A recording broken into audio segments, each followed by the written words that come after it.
Alright, अब हम बात करेंगे कि यार आखिर पैरेलल वेक्टर्स क्या होते हैं।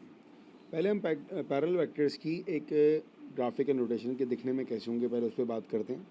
तो लेट्स सपोज आपके पास एक वेक्टर है ए, तो अगर इसके पैरेलल वेक्टर होगा तो वो इसी डायरेक्शन में होगा। ये इसका एक पैरेलल वेक्टर हो गया। तो लेट्स सपोज मैं कहता हूँ कि ये मेरे पास है 2a। एक और वेक्टर बना लेते हैं भाई, वो होगा मेरे पास कुछ ऐसा। लेट्स सपोज इसको हम कहते हैं कि ये हमारे पास है 3a। सो पैरेलल वेक्टर्स वो होंगे जो एक दूसरे के स्केलर मल्टीपल होंगे और सेम डायरेक्शन को फॉलो कर रहे होंगे, उसको हम कहते हैं स्केलर पैरेलल वेक्टर्स। ऑलराइट, अब यहाँ पर मैंने एक टर्म यूज़ करी है दैट इज़ स्केलर मल्टीपल। अब ये स्केलर मल्टीपल क्या है ये समझना बहुत ज़रूरी है। तो उसको एक एग्जांपल से मैं इजीली डिफाइन कर सकता हूँ। लेट्स सपोज मेरे पास एक वेक्टर है ए बी और उस वेक्टर का कॉलम वेक्टर मेरे पास है 1 और 2, ठीक है। और एक वेक्टर मेरे पास है पी क्यू और उसका मेरे पास कंपोनेंट्स हैं 5 और 10, लेट्स सपोज, ठीक है। अगर आप पी क्यू वेक्टर को देखो तो पी क्यू में मेरे पास 5 कॉमन आ सकता है। तो मैंने कहा यार पी क्यू में एक काम करते हैं, हम 5 कॉमन ले लेते हैं। फिर अब 5 कॉमन लिया तो बचा क्या मेरे पास, 1 और 2 बचा। तो भाई कह सकता हूँ कि P Q vector is equals to 5 times of A B, क्योंकि जो ए बी का वेक्टर है आपके पास वो भी तो यही है 1 और 2।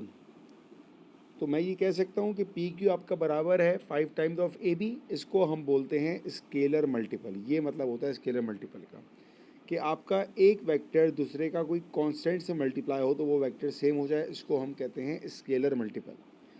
तो जब पैरेलल वेक्टर्स होंगे, फॉर पैरेलल वेक्टर्स आपने कुछ कंडीशन हमेशा अप्लाई करनी होती हैं फॉर पैरेलल वेक्टर्स।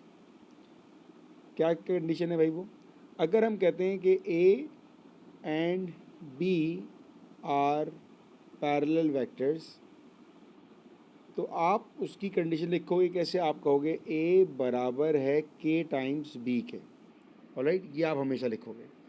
और यहाँ पर के क्या है, के आपका वो स्केलर मल्टीपल है जो आपको फाइंड करना होगा या जो आपको गिवन होगा या जो आप फाइंड कर सकते हो। अब या तो आप कंडीशन ये यूज़ करोगे ए इज इक्वल्स टू के टाइम्स बी, या आप यूज़ करोगे ए इज इक्वल्स टू के टाइम्स बी। क्या फ़र्क हुआ, फ़र्क ये हुआ कि इस वाले में आपको मैग्नीट्यूड दिया हुआ होगा। अब कौन सी कंडीशन कब अप्लाई करेंगे, that totally depends on the question कि आपको क्वेश्चन में वेक्टर दिया है या आपको क्वेश्चन में मैग्नीट्यूड दिया है। अगर आपको क्वेश्चन में वेक्टर दिया है तो आप इसको यूज़ करोगे, और क्वेश्चन में अगर आपको मैग्नीट्यूड दिया है तो आप इस कंडीशन को यूज़ करोगे। Now consider this example, vector P Q that is 5 and H is parallel to 8 and 9, find H. पहले स्टेप के लिखते कैसे हैं, तो मेरे पास लेट सपोज कि ये वेक्टर है, इसको हम नाम दे देते हैं एक्स वाई का, ठीक है। लेट सपोज तो मैं लिखूँगा क्या भाई, पी क्यू पैरेलल है एक्स वाई के, इसको इन टर्म्स ऑफ मैथ्स लिखूँगा मैं। पी क्यू इसका मतलब होता है इज इक्वल्स टू किसके पैरेलल है भाई, एक्स वाई के। क्योंकि वेक्टर्स पैरेलल हैं तो हमें यहाँ पर एक स्केलर मल्टीपल इंट्रोड्यूस करना पड़ेगा, जो कि मैंने आपको यहाँ बताया था वर्किंग फार्मूले में, ठीक है। अब आप अपने पी क्यू की वैल्यू प्लेस कर दो। पी क्यू के आपके पास 5 and H is equals to के अपनी जगह, और एक्स वाई के आपके पास 8 और 9। अब यहाँ पर हम इक्वेट करेंगे, हम पहले पूरी रो को इक्वेट कर लेंगे। तो पहली रो आपके पास क्या है, ये आपके पास पहली रो है, ठीक है।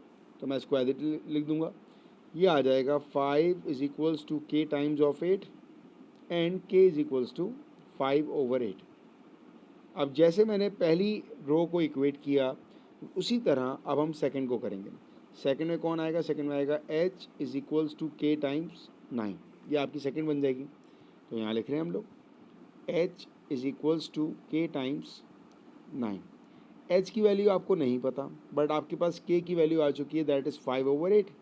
k की जगह 5/8, 9 अपनी जगह, सिंप्लीफाई किया, you got the value of h that is 5 9 are 45 divided by 8। ये आपका आंसर आ गया h का। तो जब आपके पास वेक्टर्स पैरेलल होंगे तो आपको उनको लिखना है पहले स्केलर मल्टीपल की फॉर्म में। ये कांस्टेंट आपके निकालोगे कैसे, जो आपको दिया जाएगा उसको आप इक्वेट कर लोगे, आपके पास कांस्टेंट आएगा, और कांस्टेंट के बाद आप अपना अननोन फाइंड आउट कर सकते हो इजीली।